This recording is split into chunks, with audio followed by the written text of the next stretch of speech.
Di ba ang lakas? Ako po si Maribel Bacalso, 33 years old. Nakatira dito sa Philippines. Hola, me llamo Lourdes y vivo en Madrid, en España. Estoy ahora embarazada de 26 semanas y ahora vengo de una revisión. Me hace ecografías, embarazo y desde el primer momento al último he estado controlada por todo el personal de salud.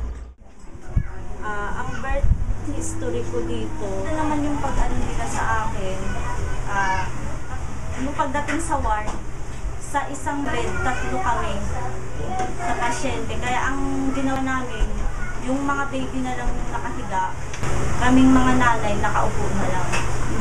Bagong anak po kayo nun?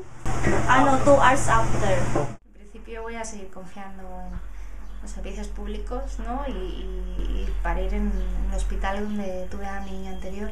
Y en todo momento estuvimos atendidos por un equipo estupendo, ¿no? Y tuvimos la posibilidad de tener un paritorio independiente, un personal que nos atendió, que estuvo todo el rato conmigo y que me iba comentando las dudas, ¿no? Yan yung sinasabi naming floating house. Floating house. Okay. Floating house. Paano Ayan, yung nagtaklob ng ng tuwalya, yun ang bagong panganak.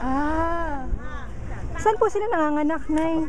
Bahay lang. Sa susunod, yung dito, pag manganganak ako, sana sa Soto na lang dito.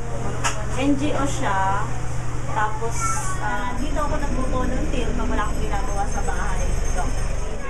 Sa Soto, napapakinggan yung heartbeat ng baby. Tapos nakakausap mo pa yung doktor talaga. Yung pwede kang malinis siya. Yung kumbaga parang hindi ka tulad sa ospital na isasalang ka, may dugo pa. Yung dugo nang galing sa isa pang pasyente. Sa Soto kasi talagang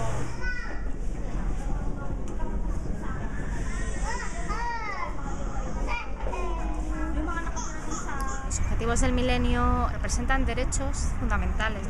maninindigan ako laban sa kahirapan dahil ayoko may mga nanay na mamamatay na nagbibigay ng buhay.